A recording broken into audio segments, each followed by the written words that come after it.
Hola, hola, ¿qué tal? ¿Cómo les va? Tengan todos ustedes muy buenas noches. Bienvenidos, como siempre, a una nueva emisión de Semanario TV.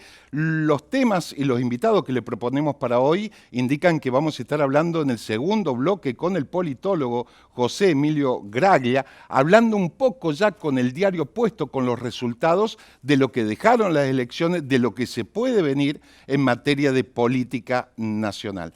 Y ya en el primer bloque lo pasamos a saludar al doctor Pablo Sala, quien es el director y fundador del IMC, Instituto Modelo de Cardiología, acerca de la importancia y todo lo que tiene que ver en ese contexto de ese músculo llamado el corazón. Ahí ya lo pasamos a saludar. Doctor, ¿cómo le va? Gracias por venir, muy gentil. Gusto, encantado. ¿Cuál es hoy por hoy la cuestión del decálogo que existe hoy en el Instituto Modelo de Cardiología? Bueno, nosotros tenemos primero... Mientras usted lo va comentando, le vamos a pedir al director que vaya pasando las imágenes, así vamos viendo. Primero hablamos de la filosofía, que es primero el paciente, segundo el paciente, siempre el paciente y la familia. Y después viene el trabajo en equipo, que tiene para nosotros una palabra importante que es responsabilidad, que incluye varios valores. Compromiso, si no hay compromiso no vale la pena trabajar en ningún lado. Si no hay una buena comunicación trae confusión.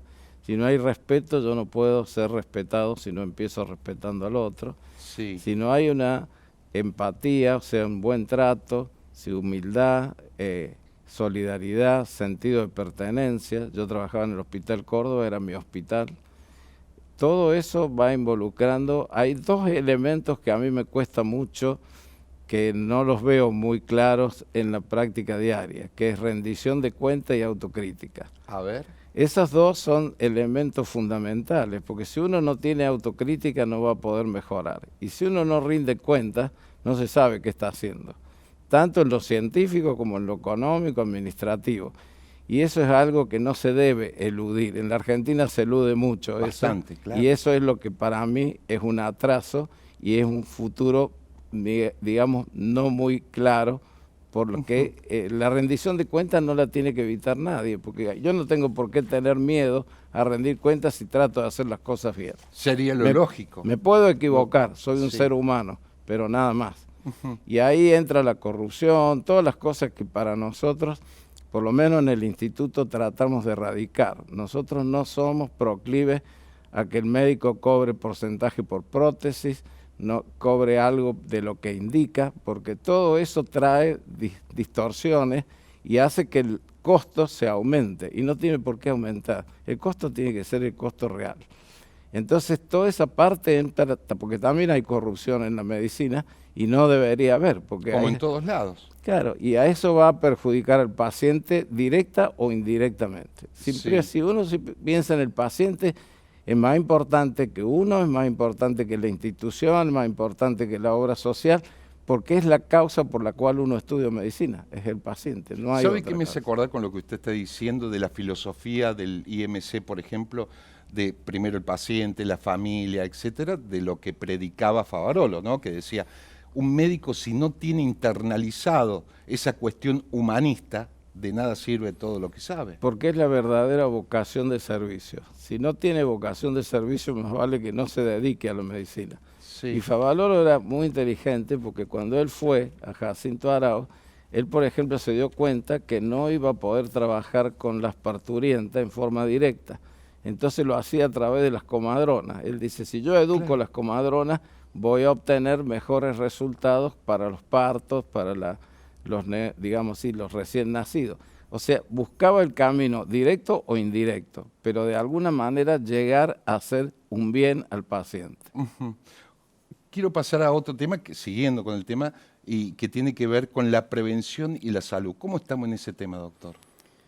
Ese es un tema, yo hice un trabajo hace muchos años, en 1975, hace 50 años, lamentablemente no lo publiqué. Si lo hubiera publicado era el primer trabajo en la Argentina, eso me lo dijo una doctora del Hospital de Clínica que hizo la tesis en base a factores de riesgo. Los factores de riesgo es algo que tiene que ser siempre presente y se debe educar desde la escuela primaria, desde el jardín de infantes, porque el niño debe aprender que el tabaco no es bueno. Es más, le puede enseñar al padre que es fumador decir, eso no es bueno para vos, desde chiquito. Le puede enseñar que el tema de las grasas no se debe consumir en abundancia, las comidas rápidas, el tema de todo lo que sea exceso de dulces. O sea, la alimentación tiene que ser alimentación sana. Todo eso lo puede aprender desde la escuela primaria y puede ser un muy buen hasta educador de los padres. Que no sería mala idea, por ejemplo, incorporarlo en la currícula, por ejemplo, de la escuela primaria. Debería ser incorporado en los recreos. En vez de estar comiendo dulces, debería comer frutas. Un recreo sano. Un recreo sano. Aparte de la actividad física, que generalmente es lo que más les gusta a los chicos. O sea, los chicos muchas veces, los doble escolaridad, comen rápido para tener más tiempo de recreo. Tampoco es bueno eso porque en vez de masticar la comida, la tragan. Entonces, en vez de hacerse la digestión que empieza por la boca, el bolo alimenticio va al estómago mal preparado. Pero ¿qué hace? El chico tiene media hora para comer, él dedica 10 minutos y esos 20 ya lo incorpora al recreo. Eso hace que no haga una buena alimentación desde el punto de vista es lo mismo que comer frente al televisor, tampoco Sí. se debe comer frente al televisor. Sí, no, pensaba mientras me decía sobre la prevención de los alimentos y todo lo que eso genera, la comorbilidad que lleva, por ejemplo, el tema de la obesidad a la hora de una posible intervención cardiológica. Ya desde chiquito uno empieza a ver sobrepeso o empieza a ver obesidad. Está también el tema del sedentarismo en el chico, el uso del celular, el uso de las imágenes. O sea, estar quieto el chico no gasta energía. Si no gasta energía y come como si la gastara, va a tener mucho más peso que lo que debe tener. Entonces es un conjunto de medidas que tienen correlación una con otra, porque el sobrepeso o la obesidad es un factor de riesgo importante. Eso también va unido después a la diabetes. Son como curvas paralelas. Claro. Entonces, todo ese tema de prevención es algo que evita problemas, sea en la juventud, en la adultez o en la senectud. En cualquier época de la vida, uno va a pagar caro si no hace bien, yo diría, los deberes. Por eso, una de las cosas que en la Argentina se enseñó es obligaciones y no deberes. O derechos, Y no mejor dicho, se enseñó de derechos y no se enseñó obligaciones. Sí. Y tienen que ir las dos juntas. Si no, el pobre chico le van a enseñar que puede pedir cualquier cosa, que puede hacer cualquier cosa, pero no que debe hacer, por ejemplo, estudiar. Es otro tema importante. Yo me acuerdo porque hace no muchos años, una profesora me decía que la consigna era que mantenía el alumno en el aula. No, el alumno debe aprender, no solamente que esté dentro del aula. O él alcanzó que era 4. El 4 no es igual que el 7. La exigencia no debe bajar. Las universidades nuestras hablan a veces de que una materia por año se conserva la regularidad. Eso Sí. para mí es un desastre. O sea, nunca puede Porque la perder. medicina cambia constantemente con las actualizaciones, doctor. Todo tiene que ver. O sea, si yo no estudio permanentemente, si yo no me actualizo, es como que el enfermo va a sufrir las consecuencias de un desactualizado, de uno que no estudia, de uno que no está de acuerdo a todos los avances, que son muchos, más en medicina que tiene muchas especialidades. ¿No? Constante. Permanente. Pero decía un poco de la obesidad que aparece como una comorbilidad ahora en el tema de las posibles síntomas o signos del tema del corazón, porque tampoco en la aparatología está, digo, una persona con, no sobrepeso, sino con obesidad. No sé si cuántos tomógrafos existen como para poder aguantar una persona de 200 kilos. Y hay kilos. algunos que hasta 150 kilos, y después ya no. Claro. Después ya no lo pueden hacer. Claro, Pero claro. por otro lado, sufre toda la estructura osteomusculoarticular, la columna, la cadera, la rodilla, los pies. Claro. O sea, en todos lados se empieza a resentir el organismo porque hay algo que no está adecuado a lo que está estructurado. Entonces, si yo, por ejemplo, bajo de peso, seguro que la rodilla me lo va a agradecer. Exactamente, tiene que ver con las articulaciones y el sobrepeso. Exactamente. Ahora, doctor, en función de este presente donde vemos que esas cosas que dice usted, donde no se recomienda ver pantalla durante comemos, comer sano, la comida rápida invade más, en función de los tiempos que exige tener 2 trabajos, donde la mujer trabaja, el sedentarismo de de nuestros jóvenes, adolescentes, etcétera. ¿Es pesimista o optimista en esto? Porque yo es creo algo que empieza a invadir cada vez más esa cuestión. Yo creo que se va difundiendo. Lo que pasa es que hay que incorporarlo. El tema fundamental es que se tiene que enseñar, se tiene que insistir, se tiene que dar ejemplos de eso, porque en los colegios se puede dar tranquilamente, decir, en vez de que usted me coma un alfajor, cómame una fruta. En vez de que usted esté prácticamente con el celular, no vaya y haga actividad física. O sea, si no se van haciendo esas modificaciones, el ser humano va involucionando. O sea, lamentablemente se va a ir perjudicando. Claro, que no deja de ser una inversión a largo plazo, porque todo eso tiene consecuencias que después lo termina gastando el Estado en cuestiones que tienen que ver con intervención sanitaria, etcétera. Y no sería algo tan difícil, digo, sería por una cuestión de norma o de ley. Doctor, ¿la corrupción mata? Sí. ¿Se entiende la pregunta? Ninguna que tenga duda. Que ver con... Ninguna duda. En todos los campos la corrupción mata. Una ruta que no se hace como corresponde, mata. Acá ha habido ejemplos muy claros en la Argentina de rutas que no iban a ningún lado, de rutas que no se terminaban, 50 años para terminar una ruta. Que no se han terminado, por ejemplo, en su momento en Buenos Aires, ¿cuántas veces lo han inaugurado por etapas, no? Bueno, se inauguran hospitales que no funcionan, se inauguran, digamos así, cosas que no están preparadas. El tema de la capacitación tiene que ser continua para todo nivel, no solamente en la salud, también para el obrero, para todo. Es decir, la curva de aprendizaje no se termina nunca. Entonces uno tiene que saber que eso vino para quedarse, como dicen ahora, y que por otro lado hay un curita que es de acá cerca, que es el curita Kentenny, que murió hace muchos años. Él decía que se aprendía hasta 10 minutos después de la muerte. Quiere decir que se aprende siempre. Y no se puede estar creyendo que uno ya sabe todo. Eso no corresponde. Aparte hay otro dicho que dice, el saber no ocupa lugar en ese órgano llamado cerebro, ¿no? Yo siempre le digo a los médicos, a los empleados, a todos los que no son colaboradores, el único capital que nadie le va a quitar es el conocimiento. Tal cual. Y se lo puede llevar a cualquier lado del mundo. Te pueden sacar el auto, la casa, pero el conocimiento... Eso es propio, un capital propio. Sí. Ya como por ahí finalizando, y mientras le pido al director que vaya mostrando una distinción, y de paso me dice de qué se trata esa distinción que le entregaron de la Fundación Cardiológica, doctor. Sí, esa es la Federación Argentina de Cardiología. En el mes de mayo, al doctor Guzmán y a mí, que somos los dos de acá de Córdoba, nos dieron una distinción de miembro emérito por la campaña, digamos así, de acuerdo a lo que ellos dijeron, que habíamos tenido en la federación. Ambos fuimos presidentes de la federación y bueno, y tuvimos mucha participación. Entonces nos dieron esa distinción. Bueno, felicitaciones. Ya por último decía, hoy está en boga, o las noticias nos han azorado sobre el tema de las muertes súbitas y sobre todo en jóvenes también, doctor.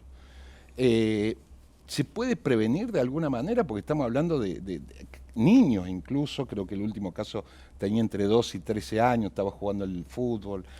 Porque la muerte súbita, la palabra lo dice, ¿no? E inesperada, se para el corazón. Hay que hacer siempre, cuando uno va a hacer actividades, sobre todo actividades físicas importantes, intensas, tiene que ser un buen examen, digamos así, clínico cardiológico. No se debe aceptar certificados de favor, se debe investigar. O sea, por eso ese certificado de favor sería corrupción. Y mata. Y mata. Un ejemplo clarísimo lo que acaba de dar, doctor. Eso no corresponde. A mí más de una vez ha habido amigos que me han dicho, mi hijo quiere hacer deporte, dame un certificado. No, que venga, yo lo voy a examinar, aunque sea íntimo amigo. La corrupción mata, y en la salud sobre todo, y un ejemplo clarísimo. Gracias, doctor. No, muy gentil por haber venido. Corte y volvemos.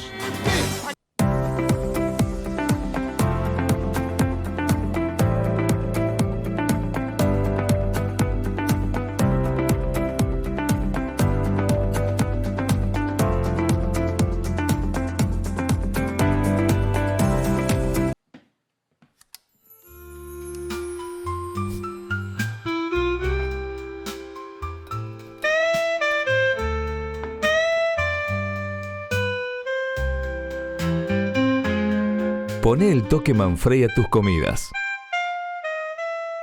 Manfrey, Hasta los espacios más seguros existen riesgos para los bebés. Hay piletas sin protección, sartenes calientes, hay medicamentos que quedaron al alcance de la mano. Pero hay uno tanto o más peligroso, los teléfonos celulares. El uso de pantallas en la primera infancia interfiere en el desarrollo pleno. De 0 a 3 años, 0 pantallas. Es un mensaje de la Municipalidad de Córdoba. Lotería de Córdoba presenta El Gordo de Navidad. Este año viene con 650 millones que salen sí o sí. Y con tu billete participás de 24 sorteos con premios increíbles. Busca tu fracción a 7.500 pesos en tu agencia amiga de Lotería de Córdoba. Con los cursos gratuitos de formación digital de Telecom se encienden miles de oportunidades, como crear tu propia app, tu primer laburo y esta clase imperdible. Conoce más en nuestra web y encendé tu talento. Telecom.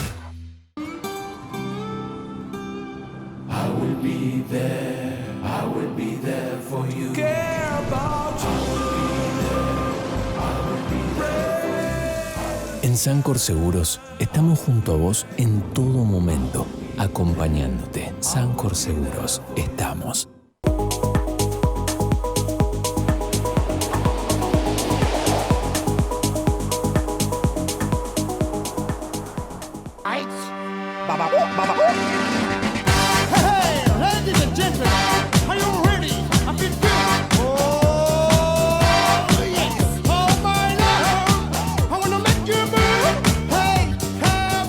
Muy bien, para hablar un poco de la actualidad, de lo que está pasando en términos de política nacional y algo de política provincial, decíamos, vamos a estar hablando con el politólogo Emilio Graglia, a quien ya saludamos. Hola Emilio, ¿cómo te va? Gracias. Hola Cristian, muy bien, mucho gusto. Antes de empezar con la agenda que te proponía, quiero saber cómo te fue en ese foro de la Agenda del Futuro 2035.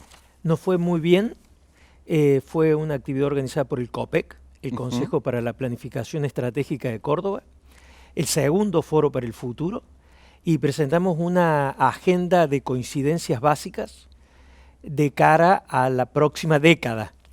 Córdoba 2035. Algo raro, Cristian, ya sabes. Algo raro, claro, porque generalmente la velocidad de las gestiones lleva a no pensar en políticas de Estado a mediano y a largo plazo. Sí, nosotros hicimos un trabajo durante un año, asistidos técnicamente por la CEPAL, ha sido muy importante para nosotros, y buscando coincidencias entre los actores políticos, económicos y sociales de Córdoba. Encontramos 35 coincidencias. Fantástico. Y las agrupamos en 7 líneas estratégicas. A ver. Que creo son muy importantes para que a partir de esas líneas estratégicas, que por supuesto hay que desarrollarlas, los gobiernos, el actual y los que vengan, pueden diseñar sus planes y gestionar sus obras y prestar sus servicios, pero a partir de líneas estratégicas consensuadas a mediano y largo plazo.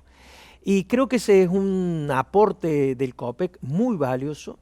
Yo he tenido la oportunidad de hablar con actores políticos del oficialismo, de la oposición, empresarios, sindicalistas, universidades, y la verdad que hay muchas coincidencias. Lo que pasa es que, como siempre estamos en periodos electorales. Cada 2 años, claro. Cada 2 años, y entonces se privilegian las diferencias, pero hay muchas coincidencias en Córdoba. Yo creo, y lo hemos conversado varias veces, que el modelo Córdoba, más que un modelo de gestión de un determinado partido político, es un modelo de convivencia política que no se ve en todas las provincias. Qué buena lectura, sí, convivencia política. En Córdoba hay convivencia política, y eso habla bien de todos los actores, los que hoy son oficialistas, los que son opositores, de los dirigentes empresariales, de los dirigentes sindicales, por supuesto de los referentes universitarios.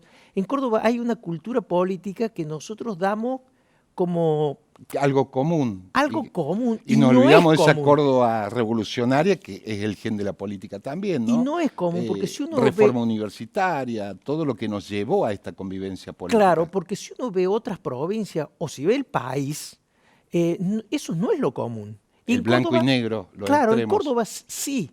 Pasa que a veces, sobre todo los actores políticos, privilegian las diferencias, porque siempre están disputando el poder en la inmediatez. Y a veces ni siquiera se animan de cara a sus electorados a decir que tienen coincidencias con los otros. Y nosotros, bueno, como este organismo, su misión es una mirada a mediano y largo plazo, fomentar el diálogo, los consensos. Hicimos esta actividad que reunió más de 300 personas, pluripartidaria, multisectorial, con gran presencia de las universidades. Estuvo Daniel Sobato, que para nosotros es un referente. Claro. Fue el primer presidente del COPEC. Así que estamos muy contentos con eso.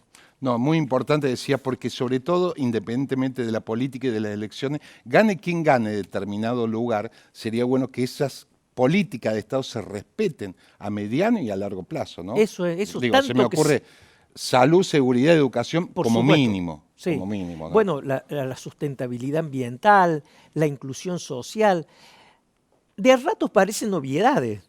Pero bueno, si son obviedades, digamos, de esto no discutamos más, si es obvio para todos. Vamos para más adelante. Y la competencia debería ser, elección tras elección, quién presenta la mejor propuesta para llevar a cabo esos lineamientos y no tanta diferencia, estratégicos. Que es lo que vende, entre comillas, ¿no?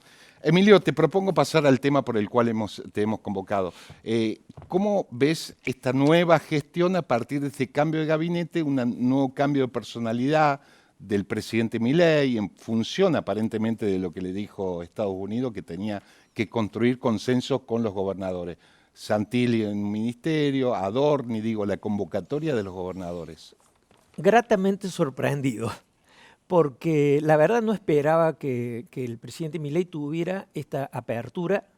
La deseaba, porque me parece que el país necesita diálogo y consensos, pero temía que el triunfo le hiciera creer que podía solo.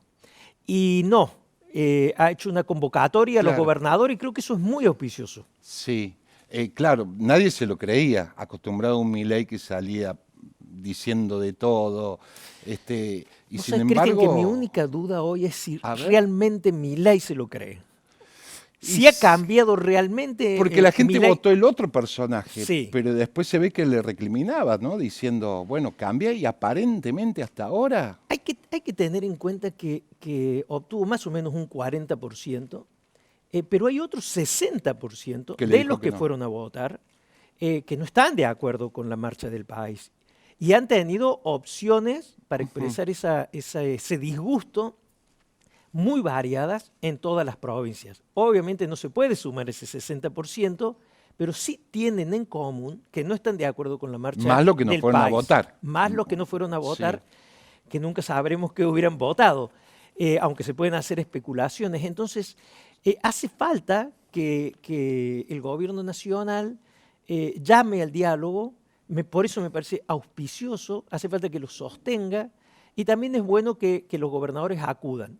Sí me parece muy negativo que haya excluido a algunos gobernadores. Gildo y Fran de Formosa, por ejemplo, Quintela de La Rioja y Kicillof.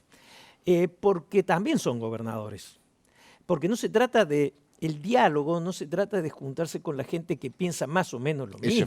Eso es fácil. Sí, además no necesariamente del diálogo tiene que surgir un consenso. A veces dialogamos y nos ponemos de acuerdo en que no estamos de acuerdo. Pero eso no impide que haya diálogo. Tiene que haber diálogo. ¿Por qué excluir a priori a algunos? Pero más allá de eso hay que celebrar la parte positiva. Tampoco he escuchado ningún gobernador que diga faltan gobernadores. Sí. Lo cual también es criticable. Claro.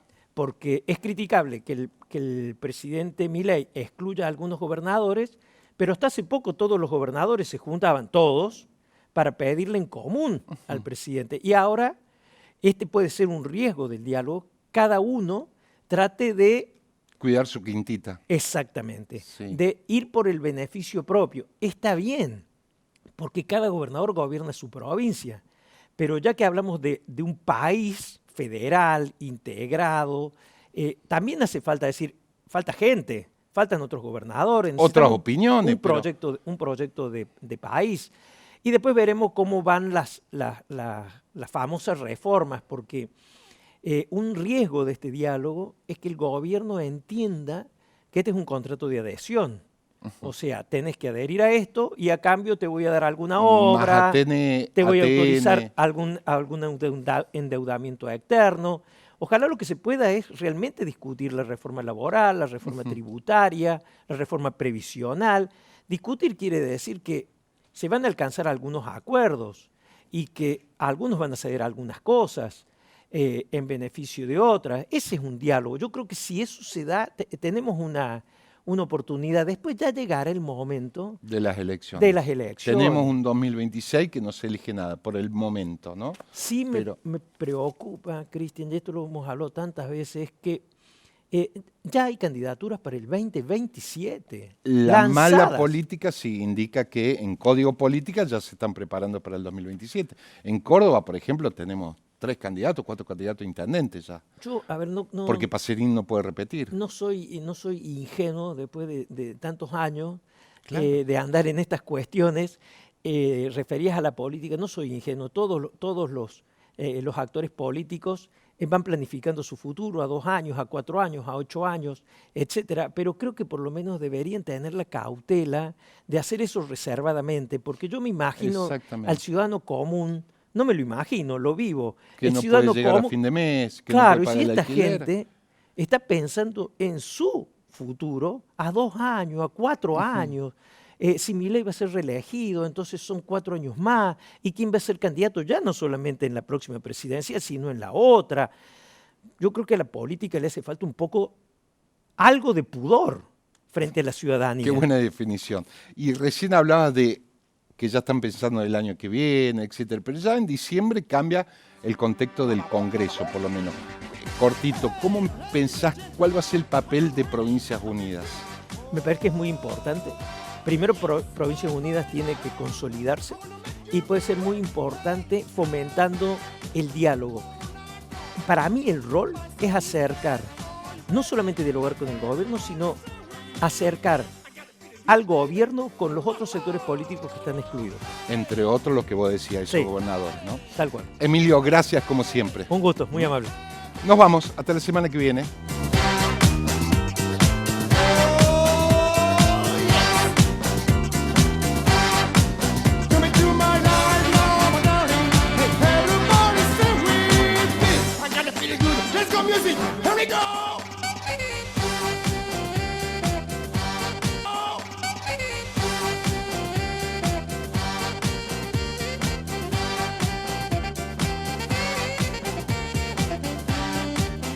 Fue una producción de Televisión Mediterránea, SRL, Córdoba, Argentina.